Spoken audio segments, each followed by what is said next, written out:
Silencio. La voz de Marta, la joven empleada, fue un susurro tan bajo que apenas se oyó. Un siseo desesperado que intentaba cortar el aire denso y opresivo del vestíbulo de la mansión Santa María. Sus manos, que temblaban como hojas en una tormenta, cubrieron de repente la boca de Ricardo, el único heredero, quien acababa de regresar de un viaje de negocios, con esa aura de impaciencia y poder que lo envolvía siempre.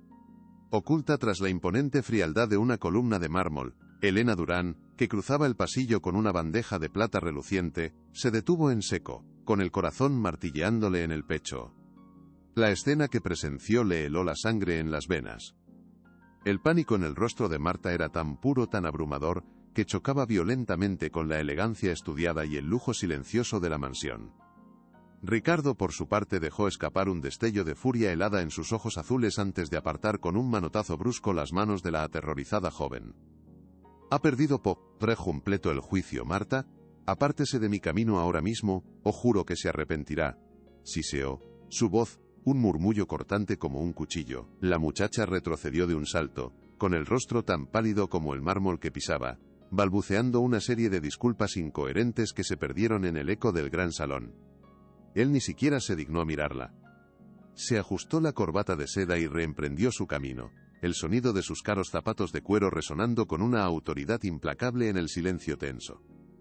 Elena sintió un nudo apretado en el estómago. El miedo de Marta no era el de una simple reprimenda, era un terror visceral que parecía emanar de los propios cimientos de la casa.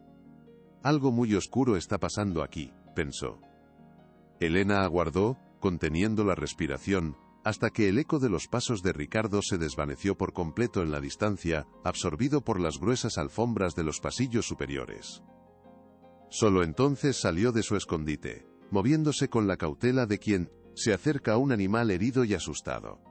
Marta seguía allí, petrificada en el centro del vestíbulo, con lágrimas silenciosas que trazaban surcos en sus mejillas pálidas. El contraste entre su angustia palpable y la indiferente majestuosidad del entorno era desgarrador. Desde las paredes, los retratos al óleo de los antepasados de la familia Santa María parecían observar la escena con miradas severas, como cómplices mudos de los secretos que guardaban esas paredes. Elena, que había aprendido en 40 años de servicio que la prudencia era la clave para la supervivencia, sabía que estaba a punto de cruzar una línea peligrosa. A pesar de todo, posó una mano suave en el hombro de la joven. Marta se sobresaltó violentamente, sus ojos desorbitados por el pavor. «Marta, tranquila, soy yo». «¿Qué ha sido todo eso? Por favor, tienes que decírmelo», le susurró Elena, su voz serena pero con un matiz de firmeza inquebrantable. Con delicadeza la guió hacia un pequeño cuarto de servicio cercano, un refugio seguro lejos de oídos indiscretos. Marta negaba con la cabeza frenéticamente, sus labios temblorosos incapaces de formar palabras. «No puedo, doña Elena, se lo juro, no puedo decir nada, él me matará». Su voz era un hilo frágil, a punto de romperse. Elena sentía que estaba desenterrando una verdad que, una vez expuesta, cambiaría todo para siempre. Si te gusta este tipo de contenido, no te olvides de suscribirte a nuestro canal. Publicamos videos todos los días y dale like al video, si te gusta esta historia, y déjanos en los comentarios contándonos de dónde eres y a qué hora nos escuchas. Una vez dentro del pequeño cuarto, Elena cerró la puerta con un cuidado infinito, asegurándose de que el pestillo encajara suavemente. El olor a cera para muebles y productos de limpieza, un aroma que siempre le había resultado reconfortante, ahora parecía un débil escudo contra el veneno del secreto que estaba a punto de ser revelado. Se sentó junto a Marta en un viejo taburete de madera, un objeto humilde que contrastaba con los lujos del resto de la casa. «Mírame a los ojos, Marta», insistió Elena, tomando las manos heladas de la joven entre las suyas, tratando de transmitirle algo de su propia calma. «Llevo 40 años sirviendo en esta casa, he visto ir y venir a 3 generaciones de esta familia. He visto cosas que ni te imaginas, pero jamás, en todo este tiempo he visto a nadie con tanto miedo en la mirada como tú ahora. Confía en mí, por favor». Marta levantó la vista, y en la profundidad de los ojos de Elena encontró una fortaleza que le dio el valor que necesitaba desesperadamente. La joven tomó una bocanada de aire temblorosa, y las compuertas de su terror finalmente se rompieron. «No es por mí, doña Elena».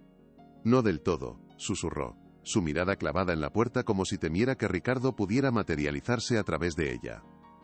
«Es por ella». Elena frunció el ceño, confundida. ¿Por ella? ¿De quién estás hablando, muchacha? ¿Qué está pasando aquí? Marta se secó las lágrimas con el dorso de la mano. Hay alguien más en esta casa. Alguien a quien nadie, absolutamente nadie, debe ver. Una niña, doña Elena. Hay una niña pequeña oculta aquí.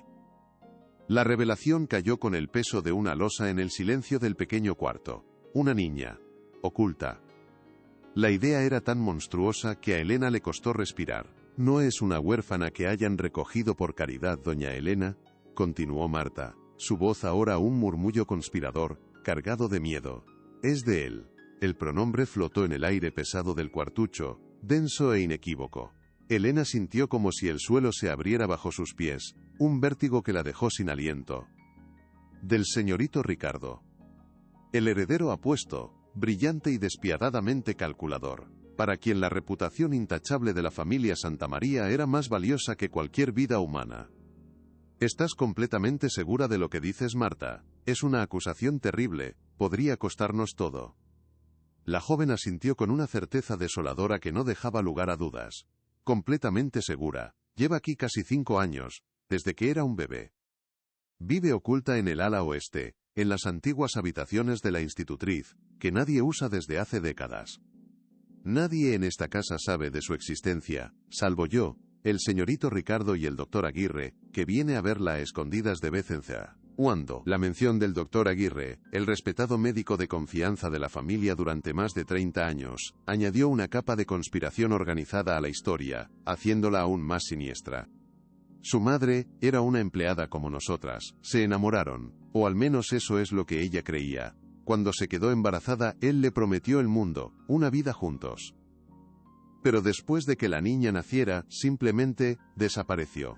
Ricardo la trajo aquí, en secreto, una noche.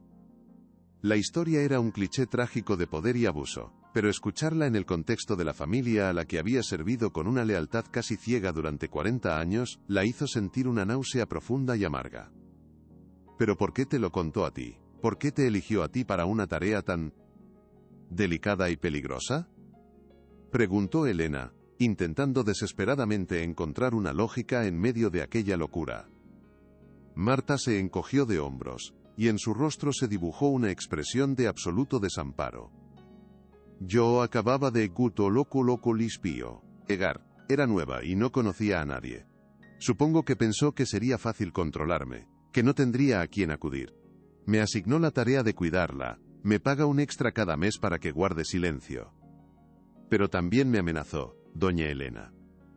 Me miró a los ojos y me dijo que si alguna vez abría la boca, se encargaría personalmente de arruinarme la vida, de que nunca más volviera a encontrar trabajo en ninguna parte. Y no solo a mí, dijo que haría lo mismo con mi familia en el pueblo, que su poder llegaba a todas partes. La crueldad fría y calculada de Ricardo no tenía límites, y Elena sintió una oleada de ira pura, una emoción que rara vez se permitía sentir bajo ese techo. Era una ira ardiente hacia Ricardo, por su cobardía y su monstruosidad. Pero también era una ira hacia sí misma, por su ceguera, por haber vivido tanto tiempo bajo el mismo techo que una injusticia tan atroz, sin tener la menor sospecha. ¿Y la niña? ¿Cómo se llama esa criatura?, preguntó con la voz quebrada. Sofía, respondió Marta suavemente, como si el nombre fuera algo sagrado. Se llama Sofía. Y es un ángel, doña Elena. Pero está tan sola. Nunca ha salido de esa ala de la casa. No conoce el olor de la hierba mojada, ni el calor del sol en la cara, ni lo que es jugar con otros niños. La descripción partió el corazón de Elena en 1000 pedazos. Una infancia robada, una vida entera vivida en las sombras para proteger la imagen de un hombre poderoso. Pero lo que nadie esperaba era que Elena no se quedaría de brazos cruzados. «Tienes que llevarme a verla», dijo Elena con una determinación repentina que sorprendió a Marta e incluso a ella misma. La decisión se había formado en su mente con la fuerza de una revelación. Ya no podía regresar a su rutina, a preocuparse por pulir la plata o supervisar la limpieza. La existencia de Sofía lo cambiaba todo, el riesgo era inmenso, lo sabía. Podía perderlo todo en un instante, su trabajo, el único hogar que había conocido en 40 años, la pequeña pero segura pensión que le esperaba al jubilarse. Pero la imagen de los ojos tristes de una niña a la que ni siquiera conocía, pesaba más en su conciencia que cualquier miedo personal. «No puedo hacerlo, doña Elena. Es demasiado peligroso. Si nos descubre», comenzó a protestar Marta, el pánico volviendo a apoderarse de ella, su voz temblando de nuevo. Elena la interrumpió, su tono tranquilo pero inquebrantable. «Él no nos descubrirá. Acaba de llegar de un largo viaje. Estará ocupado en su despacho con llamadas y reunión. Es todo el día. Es el momento perfecto. Es ahora o nunca, Marta. Necesito verla con mis propios ojos. Necesito saber que es real». Su lealtad, antes un pilar inamovible hacia la familia Santamaría, se había desmoronado. En ese preciso instante, toda su lealtad se había transferido por completo a esa niña invisible, llamada Sofía. Marta la estudió durante un largo momento, viendo en los ojos de la mujer mayor una fuerza y un coraje que no sabía que poseía. Finalmente, con un suspiro de resignación, asintió lentamente. El pacto estaba sellado. Juntas, caminarían hacia el corazón más oscuro de la mansión. Marta la guió a través de un laberinto de pasillos que Elena rara vez transitaba. Dejaron atrás el brillo del mármol y la caoba pulida para adentrarse en un mundo diferente, un ala de la casa olvidada por el tiempo. El aire se volvió más frío, cargado de un olor a polvo y abandono. Las telarañas colgaban de las esquinas y las alfombras estaban descoloridas y gastadas. Este lugar. Nunca supe que existía, que lo mantenían cerrado, pensó Elena, sintiendo un escalofrío recorrerle la espalda. Se detuvieron frente a una pesada puerta de roble oculta detrás de un antiguo y deshilachado tapiz que representaba una escena de caza. Marta sacó una llave grande y oxidada de su bolsillo y la introdujo en la cerradura. El sonido del metal girando en el mecanismo oxidado resonó en el silencio sepulcral, un sonido áspero y doloroso. La puerta se abrió con un quejido lastimero, como un lamento, revelando una penumbra polvorienta. La habitación era grande pero desoladora. Había una cama pequeña con plicorosior, sábanas gastadas, una mesa, una silla, y una estantería con algunos juguetes viejos y descoloridos. La única ventana, alta y estrecha, estaba cubierta por unas cortinas gruesas y pesadas que no dejaban pasar ni un rayo de luz. Y allí, sentada en el suelo, dibujando en un trozo de papel, estaba ella. Sofía. Era una niña menuda, de cabello oscuro y lacio, y unos ojos enormes y tristes que parecían contener toda la soledad del mundo. Cuando levantó la vista y vio a Elena, se encogió sobre sí misma, como un animalito asustado que espera un golpe. Elena sintió una punzada de dolor tan intensa que casi le quitó el aliento. Estaba a punto de conocer el secreto más oscuro de los Santamaría. ¿Qué encontraría realmente en esa habitación? «Hola, pequeña, me llamo Elena. He venido a conocerte», dijo con la voz más suave que pudo encontrar, arrodillándose lentamente a su altura para no asustarla y ofreciéndole una pequeña sonrisa temblorosa. Sofía no le devolvió la sonrisa, pero la tensión en los pequeños hombros pareció disminuir un poco, solo un poco. «¿Eres amiga de Marta?», preguntó en un susurro apenas audible, su voz delatando la falta de uso. «Sí, soy muy amiga de Marta. Y me gustaría mucho ser tu amiga también si me dejas», respondió Elena sintiendo un nudo en la garganta. La niña asintió levemente, un gesto minúsculo que para Elena significó el mundo entero. Se acercó un poco más y observó los dibujos de Sofía. Eran figuras simples, infantiles, pero uno de ellos le llamó poderosamente la atención. Representaba una figura alta y oscura junto a un coche imponente que tenía un logotipo extraño dibujado en la puerta. «Ese es papá», dijo Sofía de repente, señalando con su dedito la figura oscura. «Viene a veces, pero nunca se queda». El logotipo, aunque trazado con la torpeza propia de una niña, era inconfundible, el emblema de las empresas Santamaría. La prueba irrefutable estaba allí, en un trozo de papel arrugado. Elena sintió que el corazón se le encogía hasta doler. «¿Nadie me ve, Elena? ¿Soy un fantasma?», preguntó Sofía de repente, con la inocencia cruel de los niños. Elena tuvo que tragar saliva para poder hablar, eligiendo sus palabras con un cuidado infinito. «A veces, Los mayores tenemos que hacer cosas que no entendemos para proteger a las personas que más queremos. Pero eso va a cambiar, mi niña, te lo prometo.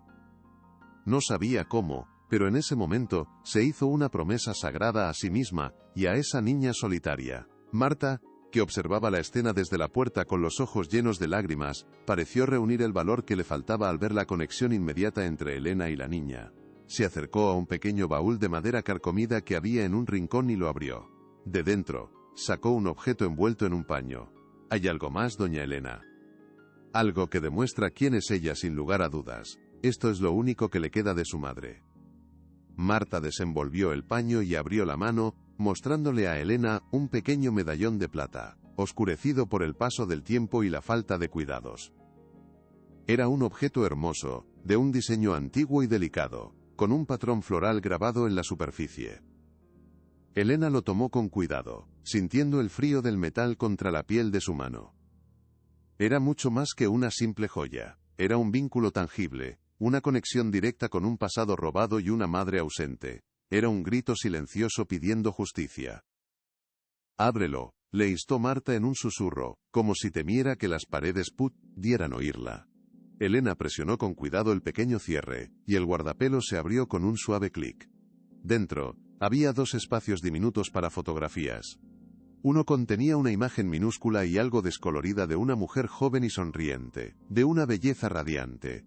Su madre, confirmó Marta con la voz ahogada. En el otro lado, una foto aún más pequeña de un Ricardo Santamaría mucho más joven, con una mirada que en aquel entonces parecía llena de promesas. Pero había algo más.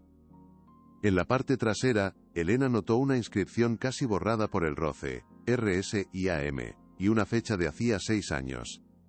¿Quién es AM?, pensó Elena. Aquel objeto era la única prueba física del vínculo. Elena cerró el relicario con un movimiento reverente, y se lo devolvió a Marta, quien se lo colgó de nuevo a Sofía alrededor del cuello. La niña lo agarró con sus deditos, aferrándose a él como si fuera un ancla en su mar de soledad.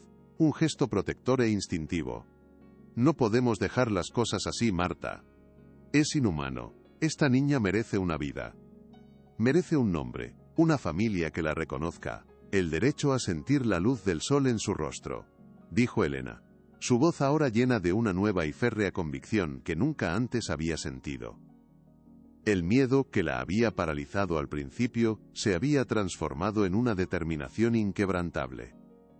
Ya no era solo una empleada. En ese momento se había convertido en una protectora, en una guardiana. ¿Pero qué podemos hacer, doña Elena? Él es demasiado poderoso. Nos destruirá a las 2, no tendrá piedad, replicó Marta, la desesperanza volviendo a teñir su voz. No si somos más listas que él, respondió Elena, una chispa de astucia brillando en sus ojos. Necesitamos pruebas, más pruebas, algo que no pueda negar, algo que su dinero no pueda comprar ni hacer desaparecer.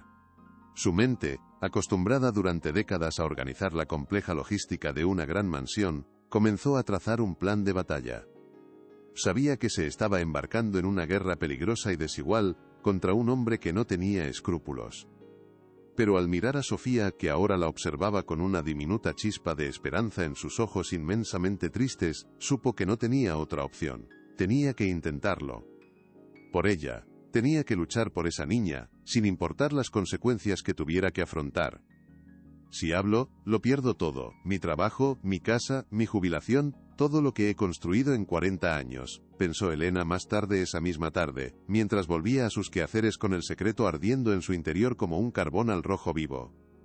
Pero si callo, si me quedo callada, condeno a esta niña a una vida entera en la oscuridad, a no existir.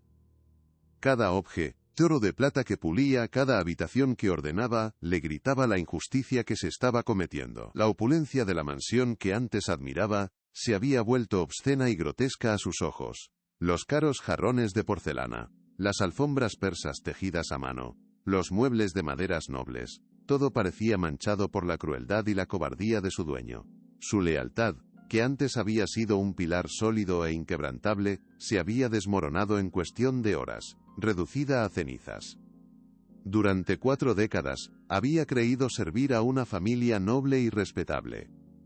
Ahora se daba cuenta de que había estado sirviendo a un monstruo que ocultaba a su propia hija como si fuera una vergüenza inconfesable. Se detuvo frente a un gran espejo con un ornamentado marco dorado en el salón principal y se miró fijamente. Vio a una mujer de 62 años, con las manos encallecidas por el trabajo y el rostro cansado surcado de arrugas. Pero en sus ojos vio algo nuevo, algo que no reconocía. Un fuego, una determinación que no sabía que poseía. No era una mujer poderosa ni influyente, pero tenía algo que Ricardo Santamaría había perdido hacía mucho tiempo, una conciencia limpia y un sentido inquebrantable de lo que estaba bien.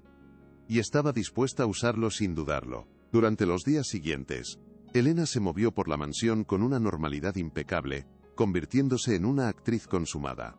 Sirvió el desayuno a Ricardo con la misma deferencia de siempre, respondiendo sí señorito, y como usted ordene señorito, a cada una de sus frías y distantes órdenes. Pero por dentro, era una mujer completamente diferente. Observaba cada uno de sus movimientos, cada gesto, cada llamada telefónica, buscando cualquier grieta en su impenetrable armadura de poder y riqueza. Debo ser invisible, como siempre lo he sido para él, pensó mientras limpiaba el polvo de su despacho. Esa es mi única y verdadera ventaja. Él no me ve, no realmente. Para él, soy solo parte del mobiliario, una sombra que se desliza por las habitaciones. Esta invisibilidad, que durante años había sido una fuente de resignación, se convirtió de repente en su mejor arma.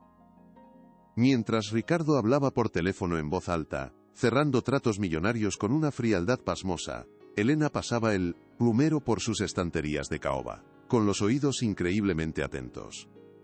Escuchó fragmentos de conversaciones con abogados, con socios comerciales, con el propio doctor Aguirre. Descubrió que Ricardo estaba a punto de anunciar un importante acuerdo de fusión empresarial, un negocio que consolidaría su poder y su fortuna de forma definitiva. Comprendió que su reputación de hombre de familia íntegro y sin escándalos era absolutamente crucial para el éxito de ese acuerdo. Y ahí, en esa desesperada necesidad de aparentar, encontró su punto débil. Una tarde, mientras limpiaba su despacho, notó su anillo de sello familiar sobre la mesa. Lo tomó un instante y vio una inscripción en el interior, RS y AM, y la misma fecha que en el guardapelo de Sofía. Esa misma noche, el sueño se negó a acudir. Elena daba vueltas y más vueltas en su pequeña y humilde cama en el área de servicio, con la mente acelerada, incapaz de encontrar un momento de paz. Las imágenes del día se agolpaban en su cabeza en un torbellino caótico. El rostro solitario y pálido de Sofía, la inscripción idéntica en el anillo y en el relicario, la mirada gélida de Ricardo, llena de secretos. Incapaz de seguir acostada, se levantó y fue a la cocina a prepararse una tila. Mientras el agua se calentaba lentamente, se asomó por la ventana y contempló los inmaculados jardines, bañados por la pálida y fantasmal luz de la luna. Desde allí, parecían un paraíso terrenal, un oasis de paz y belleza. Pero sabía que era una farsa. La verdadera naturaleza de ese lugar era la de una jaula dorada, no solo para la pequeña Sofía, sino para todos los que vivían bajo el yugo opresivo de Ricardo Santamaría. Él cree que su dinero puede comprarlo absolutamente todo, incluso el silencio y la fía complicidad de las personas, pensó con una amargura que le subió por la garganta. Pero hay cosas que no tienen precio. La dignidad y la felicidad de una niña no están en venta. En ese momento de absoluta claridad nocturna, bajo la mirada silenciosa de la luna, supo exactamente lo que tenía que hacer. Su plan requeriría paciencia, una astucia que nunca había necesitado, y un coraje que no estaba segura de poseer. Pero no daría ni un paso atrás. La batalla por la libertad de Sofía acababa de empezar, y ella, Elena Durán, una simple ama de llaves, sería su inesperada y decidida general. El imperio de los Santamaría tenía los cimientos de cristal, y ella acababa de encontrar la primera piedra para lanzarla. Al día siguiente, Elena buscó a Marta con una nueva y apremiante urgencia. La encontró en la lavandería, en el sótano, doblando sábanas con una expresión de perpetua ansiedad en su rostro. Marta, necesito que hagas memoria. Necesito que recuerdes todo lo que puedas sobre la madre de K. Sofía. Cualquier detalle, por pequeño que parezca, podría ser crucial. Un nombre completo, un lugar de origen, el nombre de algún familiar, cualquier cosa, le dijo en voz baja pero con una intensidad que hizo que Marta dejara de doblar. La joven la miró, sorprendida por el cambio radical en su comportamiento.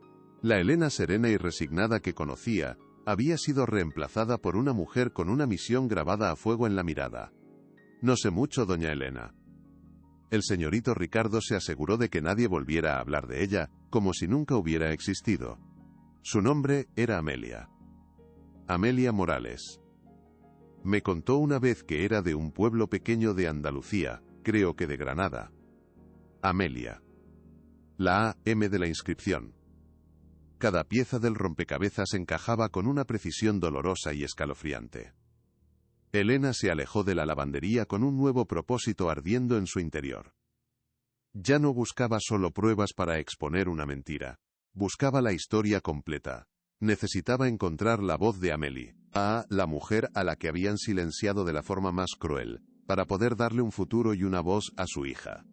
Pero Ricardo Santamaría no sabía que había subestimado a la mujer más discreta de su casa, y ese error fatal sería su perdición. Elena comenzó su investigación en el más absoluto secreto, utilizando sus escasos días libres con una eficacia militar. Empezó por los registros de antiguos empleados de la mansión. Pasó horas enteras en el pequeño y polvoriento archivo del sótano, una habitación húmeda y olvidada que nadie visitaba jamás, buscando el expediente de una tal Amelia Morales. Después de mucho buscar entre carpetas amarillentas por el tiempo, lo encontró.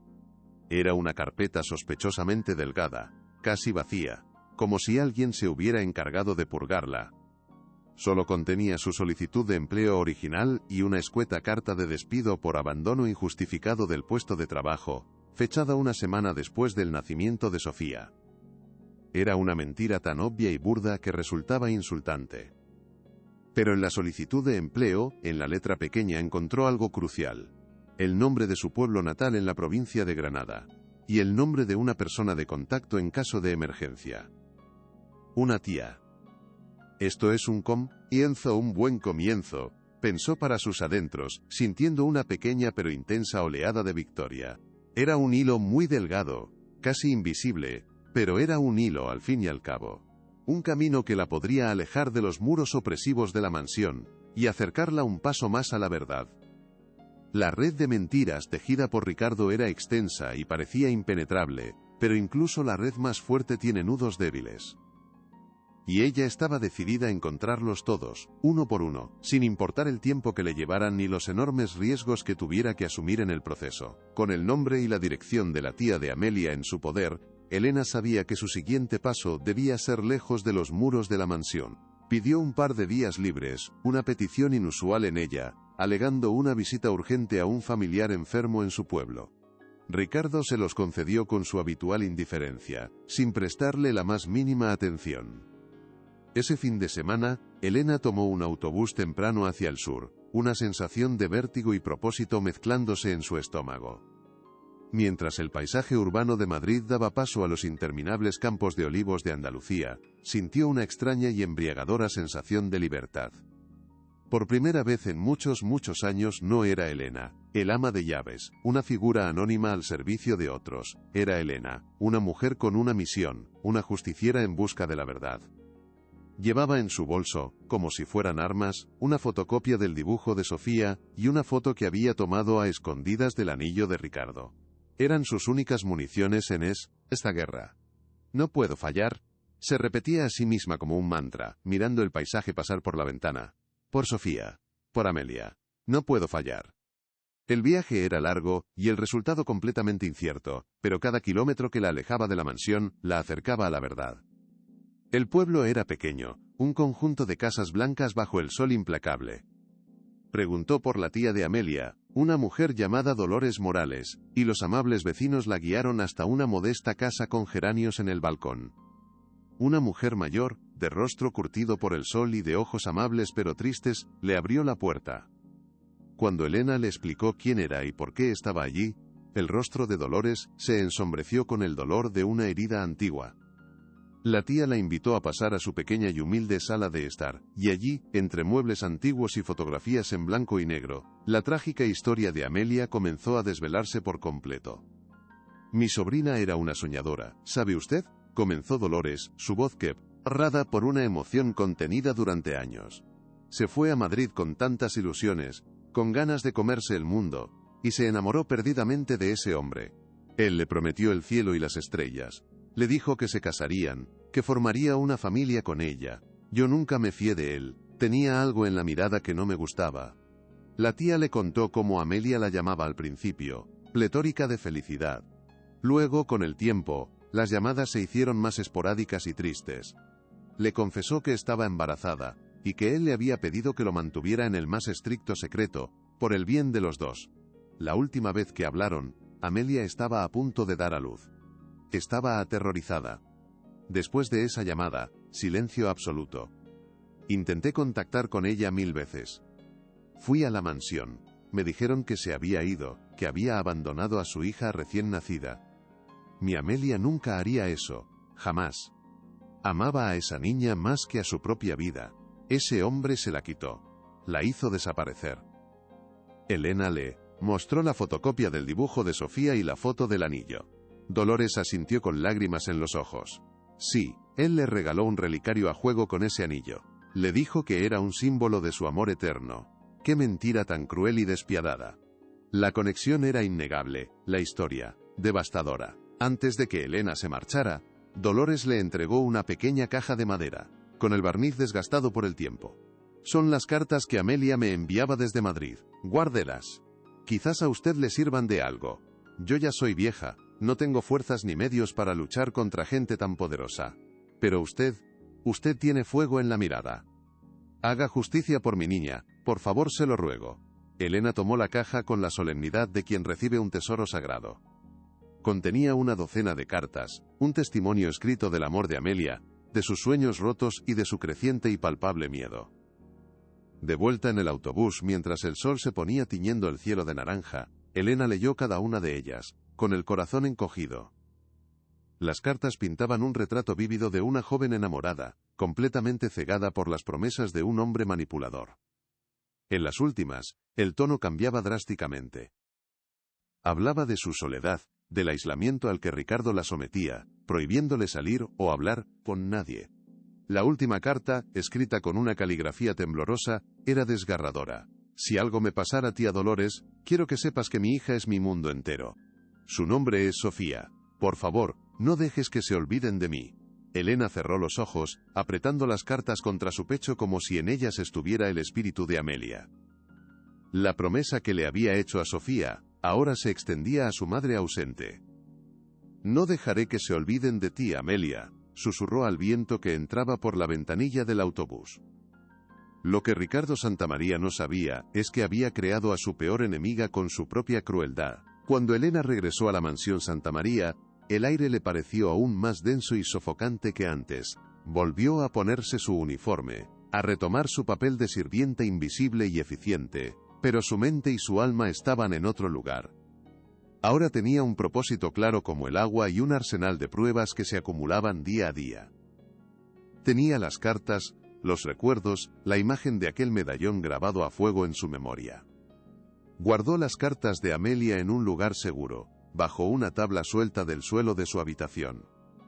Sabía que debía ser extremadamente cuidadosa. Un solo error, una sola sospecha, y todo estaría perdido para siempre. Decidió que su próximo objetivo estratégico sería el Dr. Aguirre. Él era el cómplice necesario, la pieza clave que proporcionaba la coartada médica para justificar el encierro de Sofía, firmando informes falsos. Si lograba que él hablara, que confesara, el caso contra Ricardo sería mucho más sólido e irrefutable. Pero acercarse a un hombre tan influyente y protegido sería increíblemente difícil. Una mañana, la oportunidad se presentó sola. Escuchó a Ricardo hablar por teléfono con el Dr. Aguirre en su despacho, con la puerta entreabierta. Aguirre, necesito que prepares un nuevo informe para la niña. Algo más contundente, que hable de una condición mental inestable. Necesito justificar su traslado a un centro especializado en Suiza. Cuanto antes salga de aquí, mejor para todos. El pánico helado se apoderó de Elena. Suiza. Ricardo planeaba sacar a Sofía del país, hacerla desaparecer para siempre en un sanatorio extranjero. El tiempo se estaba acabando a una velocidad vertiginosa. Tenía que actuar, y tenía que hacerlo ya. Esa misma noche, cuando Ricardo regresó de su oficina, cansado y arrogante como de costumbre, Elena lo esperó en el centro del gran vestíbulo. Se plantó frente a él, bloqueándole el paso, una figura pequeña pero inamovible. Ya no había miedo en sus ojos. Lo que había era una mirada de desafío tranquilo, de una autoridad moral que él no poseía. Ricardo se detuvo en seco, visiblemente sorprendido por su audacia. «Elena, ¿qué hace aquí plantada? Apártese, por favor, estoy cansado». Su tono era de mero fastidio, el que se usaría para hablar con un mueble que está en el lugar equivocado. «Necesito hablar con usted, señorito Ricardo», dijo ella, y su voz sonó firme, clara y sin un ápice de temblor. «Es sobre Sofía». Al oír ese nombre prohibido, pronunciado en voz alta en el corazón de su fortaleza, la máscara de indiferencia de Ricardo se resquebrajó por primera vez. Un destello de furia helada, pura y asesina, apareció en sus ojos. Sin decir una palabra, agarró a Elena del brazo con una fuerza brutal y la arrastró a su despacho, cerrando la pesada puerta de un portazo que retumbó en el silencio. «Nadie, absolutamente nadie, pronuncia ese nombre en esta casa. ¿Me ha oído?», siseó, su rostro a escasos centímetros del de ella, su aliento oliendo a coñac caro. «No sé de qué estupideces le han hablado, o son los delirios de una empleada resentida y vieja». Elena no retrocedió ni un milímetro. Lo miró directamente a los ojos. «Sé perfectamente quién es ella, y sé lo que planea hacer con ella». La batalla de voluntades había comenzado en el corazón oscuro de la mansión. ¿Quién saldría victorioso? Ricardo la soltó con un empujón, su expresión una peligrosa mezcla de ira contenida y frío cálculo. Se paseó por el despacho como una fiera enjaulada, de un lado a otro, antes de volverse hacia ella con una sonrisa gélida que no llegó a sus ojos. «Escúcheme con mucha atención, Elena, porque no pienso repetirlo. Usted no sabe absolutamente nada, es una simple sirvienta que ha pasado demasiado tiempo encerrada en esta casa. Quizás su mente, a su edad, le está jugando una mala pasada». La condescendencia en su voz era palpable, un arma diseñada para humillarla, para hacerla dudar de su propia cordura y de su percepción de la realidad. Su lealtad de toda una vida no vale nada comparada con la reputación de esta familia, así que olvídese de todo, Elena. Olvídese de cualquier historia absurda que haya escuchado. Vuelva a su trabajo, a sus trapos y a su insignificancia, y finja que esta conversación nunca ha tenido lugar. Es lo mejor para todos, y especialmente, créame, es lo mejor para usted. Cada palabra era una amenaza velada, una advertencia cristalina de las terribles consecuencias que acarrearía su desobediencia. La humillación de ser tratada como una anciana senil e irrelevante, después de 40 años de servicio intachable, dolió profundamente a Elena, como una puñalada en el corazón. Pero ese dolor no la debilitó, al contrario, la fortaleció. Le demostró que él tenía miedo, un miedo atroz a que la verdad saliera a la luz. Su patético intento de manipulación era una confesión en sí misma. Algo estaba a punto de romperse. La paciencia de Ricardo se agotó en un instante. Con un gesto brusco, llamó al jefe de seguridad a través del intercomunicador de su escritorio.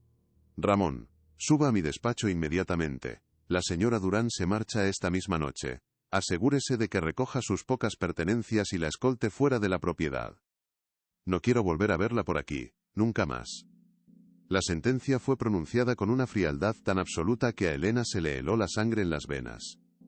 40 años de su vida, de su sudor, de su lealtad, borrados en menos de un minuto con una orden despectiva.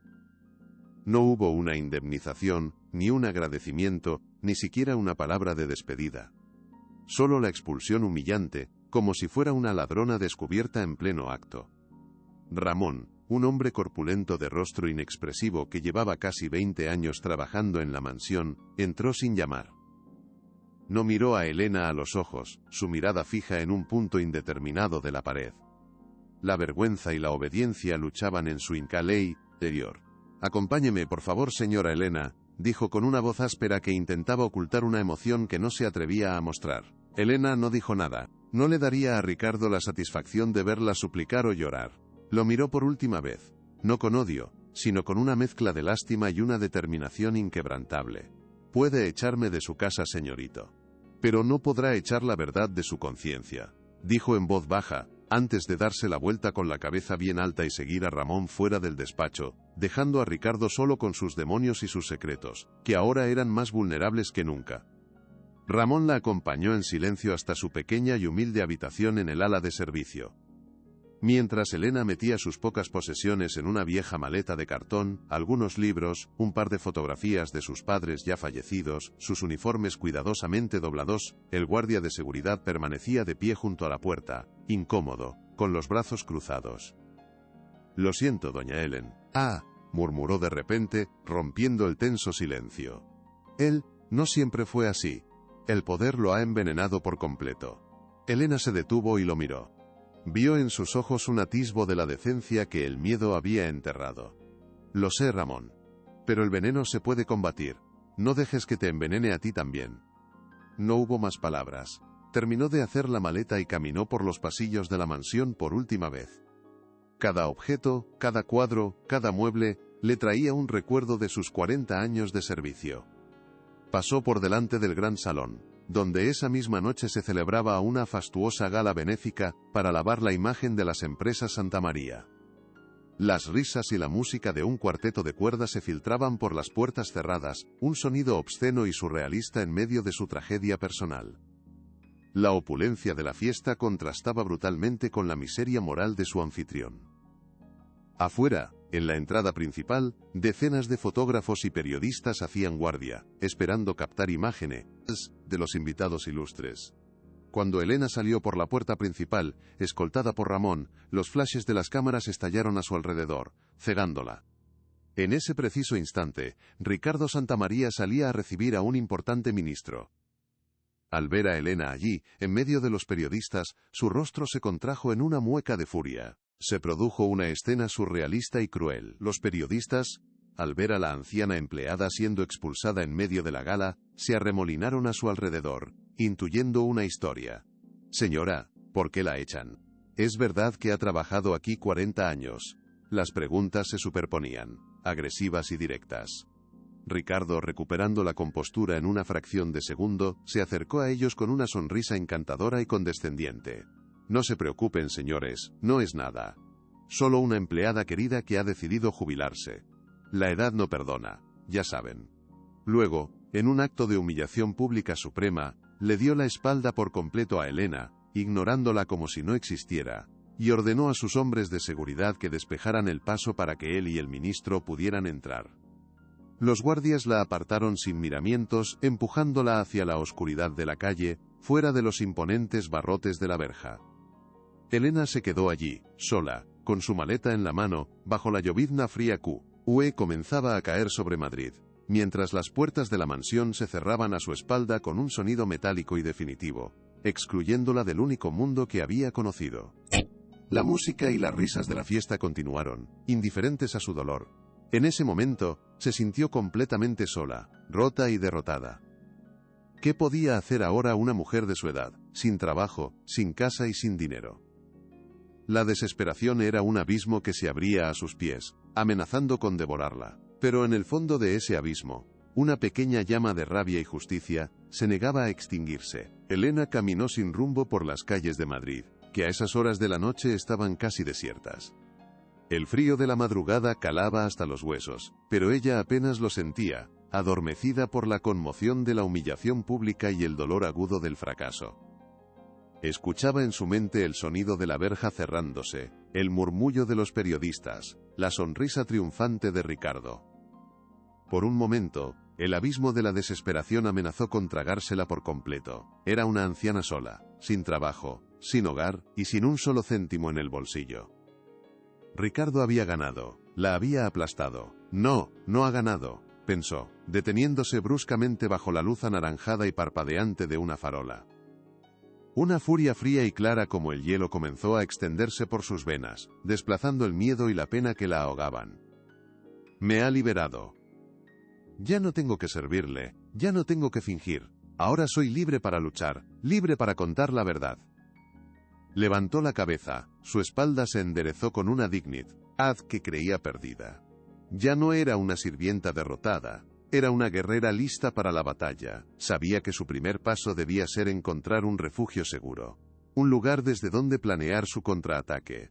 Recordó a una antigua compañera, una niñera llamada Isabel que se había jubilado hacía unos años. Sacó de su bolsillo las pocas monedas que le quedaban.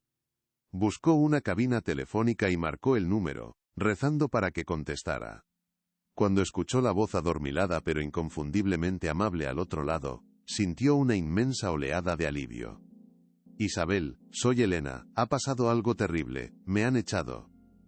Lo más fuerte está por venir, quédate hasta el final.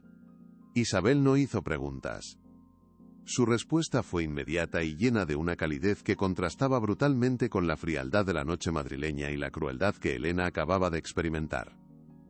Ven a mi casa inmediatamente, Elena, no te preocupes por la hora, la puerta está abierta, aquí estarás a salvo.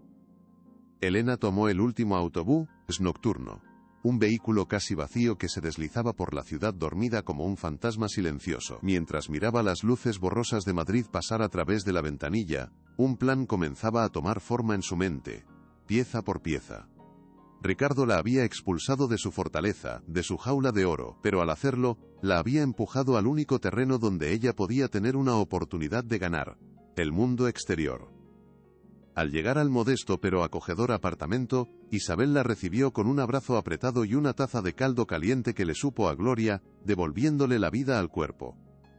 Se sentaron en la pequeña cocina, bajo una luz tenue, y Elena le contó todo, sin omitir la humillante escena en la gala, la cara de Ricardo, el miedo de la niña. Isabel la escuchó con una mezcla de indignación y admiración, sus puños apretados sobre la mesa. Ese hombre es un monstruo sin alma, pero tú has sido más valiente de lo que yo nunca fui, le dijo, tomando sus manos encallecidas entre las suyas. Amelia estaría tan orgullosa de ti. Ahora no estás sola en esto, ¿me oyes? Elena sintió que las lágrimas volvían, pero esta vez no eran de desesperación, eran de gratitud y de una naciente esperanza. Tengo algo que podría ayudarnos, dijo Isabel de repente, sus ojos brillando con una luz de rebeldía. Se levantó y fue a un viejo aparador del salón. Rebuscó en un cajón, y sacó una pequeña caja de zapatos llena de cintas de casete. Amelia y yo éramos muy amigas. Me contaba todo. A veces, cuando se sentía sola, grababa sus pensamientos en estas cintas y me las daba para que las guardara. Era su diario secreto. El corazón de Elena dio un vuelco. ¿Crees que en alguna de ellas? Empezó a decir, sin atreverse a completar la frase. Estoy segura, la interrumpió Isabel con una certeza absoluta. Hablaba mucho de Ricardo, de sus promesas, de su miedo. Sé que en una de ellas describió el relicario que él le regaló. Dijo que era su prueba de amor, una promesa de que siempre cuida, ría de ella y de la niña. La esperanza se convirtió en una certeza casi tangible. Tenían una prueba irrefutable, contada con la voz de la propia víctima. Pasaron el resto de la noche escuchando las cintas, con un viejo radiocasete que Isabel rescató del fondo de un armario. La voz joven y llena de sueños de Amelia llenó la pequeña cocina, un fantasma del pasado que volvía para reclamar justicia. Lloraron juntas al escuchar su alegría, su amor, y luego su creciente desesperación. Y entonces, la encontraron. La cinta en la que Amelia, con la voz quebrada por la emoción, describía el regalo de Ricardo, el símbolo de su amor eterno. La pieza que faltaba en el rompecabezas. A la mañana siguiente, la luz del sol que se filtraba por la ventana de la cocina trajo consigo una nueva claridad. Se sentaron a desayunar pan tostado y café, una comida sencilla que para Elena se sintió como el banquete más lujoso del mundo, después de años de comer las sobras del miedo. Era el sabor de la seguridad, la libertad y la camaradería. Sabían que la cinta de Amelia y el testimonio de Isabel eran armas poderosas, pero también eran dolorosamente conscientes de que el sistema legal estaba inclinado a favor de los ricos y poderosos como Ricardo. Sus carísimos abogados podrían desacreditarlas fácilmente, pintándolas ante un juez como dos ancianas vengativas, resentidas y probablemente seniles. No tendrían ninguna oportunidad en una sala de tribunal tradicional. No podemos luchar contra él en sus tribunales, con sus reglas, dijo Elena, removiendo su café con una determinación renovada que Isabel no le había visto en años. Tenemos que llevar esta lucha al único tribunal que él no puede comprar. el de la opinión pública. Necesitamos que todo el mundo sepa la verdad completa y sin adornos. Isabel asintió, sus ojos lúcidos fijos en Elena, llena de una nueva energía. ¿Pero cómo? ¿Quién nos escuchará a nosotras? Fue entonces cuando un recuerdo vago pero persistente acudió a la mente de Elena, una chispa de esperanza. Hay un periodista. Se llama Javier Montes. Una vez escribió un artículo muy duro sobre las empresas Santa María. Ricardo intentó hundirlo, pero no pudo. Dicen que es un hombre que no se vende, que busca la verdad por encima de todo. Encontrar a ese periodista se convirtió en su nueva y más urgente misión. Era una apuesta arriesgada, casi un salto al vacío, pero podría ser su única oportunidad real. Encontrar a Javier Montes no fue tarea fácil. No trabajaba para los grandes medios de comunicación, que a menudo estaban comprometidos con los poderosos intereses económicos de anunciantes como las empresas Santa María. Era un periodista de investigación independiente, un lobo solitario que publicaba sus reportajes en un pequeño blog digital que se había ganado una reputación de veracidad y rigor a prueba de bombas. Elena, con la ayuda de Isabel, que se desenvolvía sorprendentemente bien con el viejo ordenador de su nieto, consiguió su correo electrónico. Le escribió un mensaje corto, conciso y lleno de una urgencia desesperada. Señor Montes, mi nombre es Elena Durán. He sido el ama de llaves de la familia Santa María durante 40 años. Tengo una historia que necesita ser contada.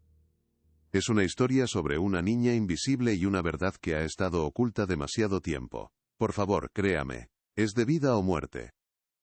Envió el correo con el corazón en un puño, sin demasiadas esperanzas. Un periodista como él, debía recibir cientos de mensajes como ese cada día.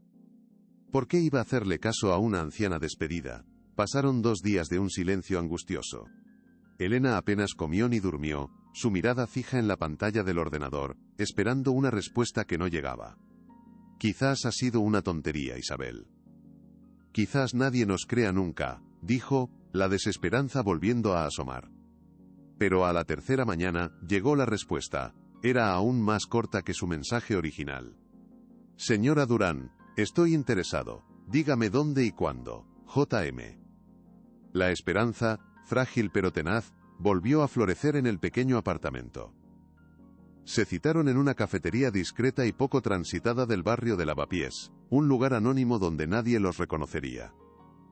Javier Montes resultó ser un hombre de mediana edad, de aspecto cansado y mirada escéptica, pero con una inteligencia afilada que se traslucía en sus ojos. Escuchó la historia de Elena durante más de 2 horas sin interrumpirla ni una sola vez. Toma. NDO notas en una libreta gastada. Elena le contó todo, desde la escena en el vestíbulo hasta la existencia de Sofía, las cartas de Amelia, la humillación de la gala, y finalmente, la cinta de casete. Cuando terminó de hablar, se hizo un largo silencio. Javier la miró fijamente, evaluándola. Es una historia increíble, señora Durán. Y extremadamente peligrosa. Si lo que dice es cierto, Ricardo Santamaría es capaz de cualquier cosa para protegerse. Elena asintió. Lo sé, pero no puedo seguir callada. No por mí, sino por esa niña. Javier suspiró. Cerró su libreta, y la miró con una nueva expresión en sus ojos. El escepticismo había sido reemplazado por una convicción absoluta. Le creo, dijo finalmente, y esas 2 palabras fueron como un bálsamo para el alma de Elena. Pero su testimonio no es suficiente. Necesitaremos más. Necesitaremos el testimonio jurado de Isabel, las cartas originales, y sobre todo, necesitaremos sacar a esa niña de la mansión. Sin ella, no tenemos caso. El plan era arriesgado hasta la locura. Sacar a Sofía de la fortaleza de los Santamaría parecía una misión imposible. Pero ahora, por primera vez, no estaban solas. Tenían un aliado.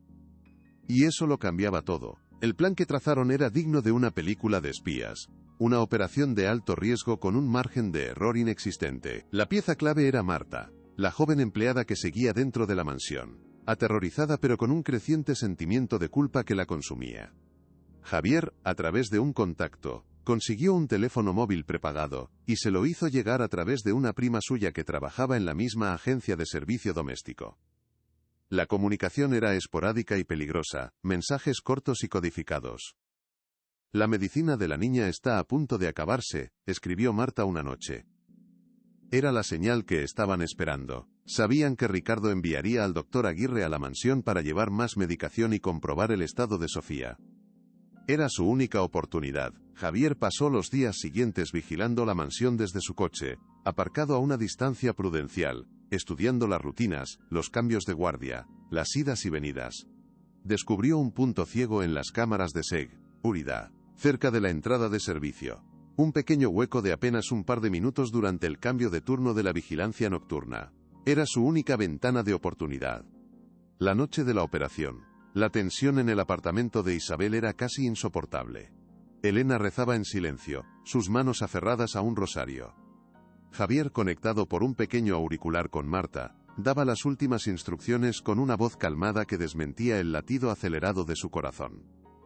Aguirre acaba de llegar. Tienes 20 minutos, Marta. Ni uno más. Dentro de la mansión, Marta sentía que el corazón se le iba a salir del pecho. ¿Sería capaz de hacerlo? Mientras el doctor Aguirre estaba en el despacho de Ricardo, recibiendo sus instrucciones, Marta corrió hacia el ala oeste. Su corazón latía con la fuerza de un martillo contra sus costillas. Tienes que hacerlo. Por Sofía, por ti. Se repetía como un mantra. Vistió a la niña con un abrigo y un gorro, susurrándole que iban a jugar a un juego de escape, un juego de ser invisibles. Sofía, que confiaba ciegamente en ella, la siguió sin hacer ruido, sus pequeños pies descalzos sobre la fría piedra de los pasillos olvidados. Marta conocía una antigua salida de emergencia de la lavandería, un pasadizo que llevaba a un pequeño patio trasero, justo en el punto ciego que Javier había localizado. Al llegar a la puerta su mano temblaba tanto que apenas podía girar el pomo. Afuera la noche era oscura y fría.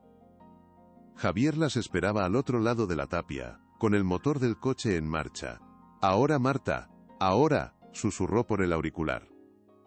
Marta ayudó a Sofía a trepar el pequeño muro, y Javier la cogió en sus brazos al otro lado. Luego fue el turno de Marta. Justo cuando saltaba sonó una alarma. Las habían descubierto. «¡Corre, Javier, arranca!», gritó Marta, cayendo al suelo. Javier la metió en el coche de un tirón mientras las luces de la mansión se encendían y se oían los gritos de los guardias. El coche salió de allí derrapando, con los neumáticos chirriando sobre el asfalto, perdiéndose en la oscuridad de la noche madrileña apenas unos segundos antes de que los guardias llegaran a la verja. Lo habían conseguido. Por los pelos, pero lo habían conseguido. Sofía por fin era libre. El reencuentro entre Elena y Sofía en el apartamento de Isabel fue una escena de una emoción indescriptible, una mezcla de lágrimas, risas y abrazos que parecían no tener fin. «Mamá Elena, ¿eres tú?», gritó la niña al verla, corriendo a sus brazos como si no hubiera un mañana. Elena la estrechó contra su pecho, llorando de puro alivio, sintiendo el pequeño cuerpo tembloroso de la niña, comproban, que era real, que estaba a salvo. Por primera vez en muchos días, Elena pudo respirar hondo, liberando una tensión que la había estado ahogando. Marta, sentada en un rincón, lloraba en silencio, una mezcla de miedo, culpa y una inmensa liberación. «Lo siento, doña Elena. Debería haber hecho esto mucho antes», dijo con la voz rota. Elena se acercó a ella y la abrazó también. «Has sido muy valiente, Marta, has hecho lo correcto. Y eso es lo único que importa ahora». Sabían que no tenían mucho tiempo. Ricardo Santamaría debía estar moviendo todos sus hilos, usando todo su poder para encontrarlas. Javier Montes lo sabía mejor que nadie. «Tenemos que actuar ya. Mañana por la mañana. Convocaremos una rueda de prensa en el lugar más público de Madrid, en la Plaza Mayor. Lo haremos a la luz del día, delante de todo el mundo. Será nuestro escudo. No se atreverá a hacernos nada con 100 cámaras apuntándole a la cara». El plan era audaz, casi suicida, pero era su única opción. Ya no podían hundirse. Era el momento de luchar a cara descubierta. La batalla final estaba a punto de comenzar. La convocatoria de prensa de Javier Montes fue una bomba informativa.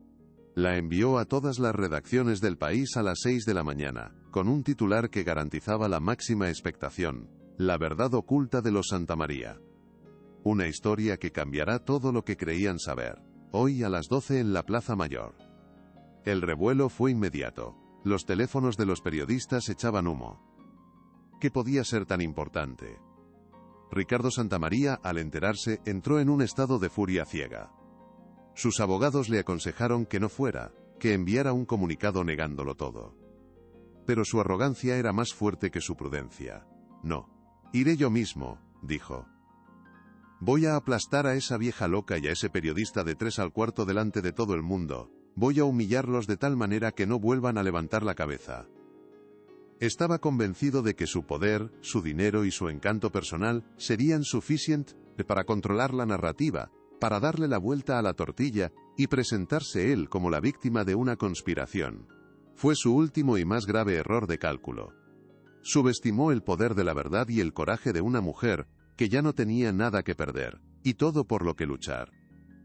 Mientras se preparaba para su gran actuación, eligiendo su traje más caro y ensayando su discurso de falsa compasión, no podía imaginar que estaba caminando directamente hacia su propia ejecución pública. El día señalado, la Plaza Mayor de Madrid era un auténtico hervidero de actividad incesante. Un mar de rostros expectantes y curiosos. Decenas de periodistas, cámaras de televisión de todas las cadenas nacionales e internacionales y fotógrafos con sus potentes objetivos se agolpaban sin descanso frente a un pequeño y modesto estrado que habían improvisado Javier y sus colaboradores, creando un denso semicírculo de expectación que se podía palpar en el aire cargado de tensión. El murmullo constante de las conversaciones en voz baja, las especulaciones sobre el posible escándalo y el chasquido incesante y casi violento de los flashes, llenaban la atmósfera de una energía eléctrica, vibrante y casi peligrosa. Elena llegó a la plaza flanqueada por Javier a un lado e Isabel al otro, abriéndose paso con enorme dificultad entre la multitud compacta.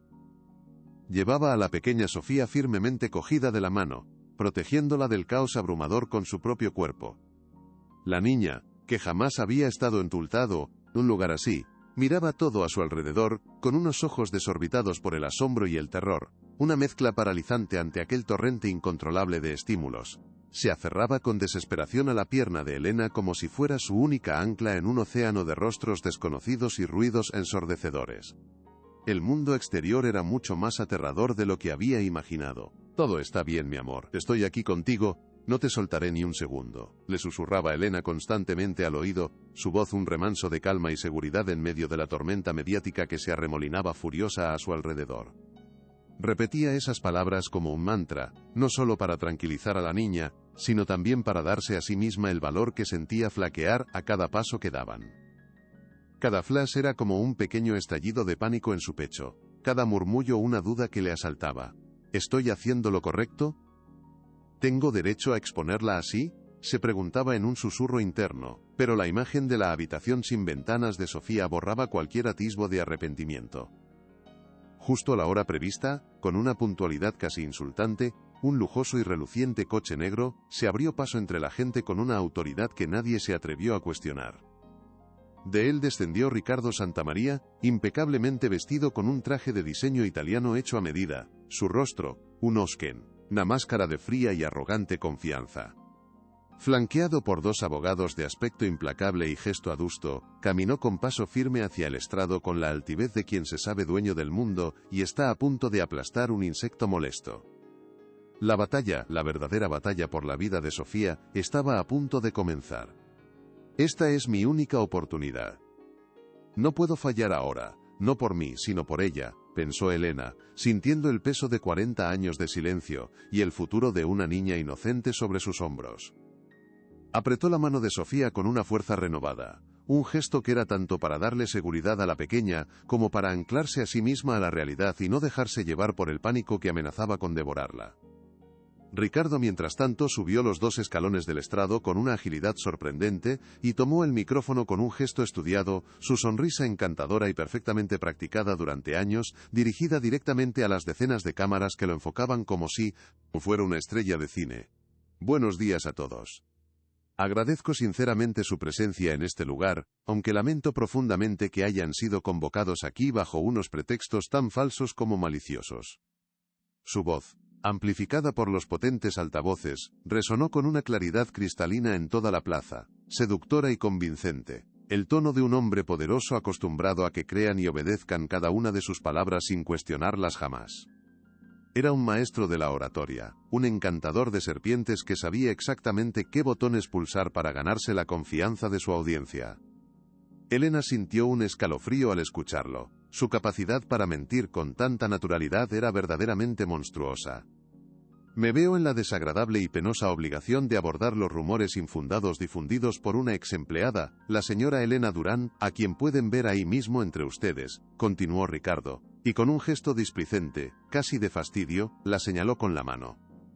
Al instante, como si fueran un solo organismo, decenas de cámaras se giraron violentamente hacia ella. Sus flashes, estallando como una ráfaga de relámpagos cegadores que hicieron que la pequeña Sofía se escondiera aterrorizada tras las piernas de su protectora, soltando un pequeño gemido de miedo. La señora Durán sirvió a mi familia con lealtad durante muchísimos años, y por ello le guardamos un cierto afecto residual, por supuesto.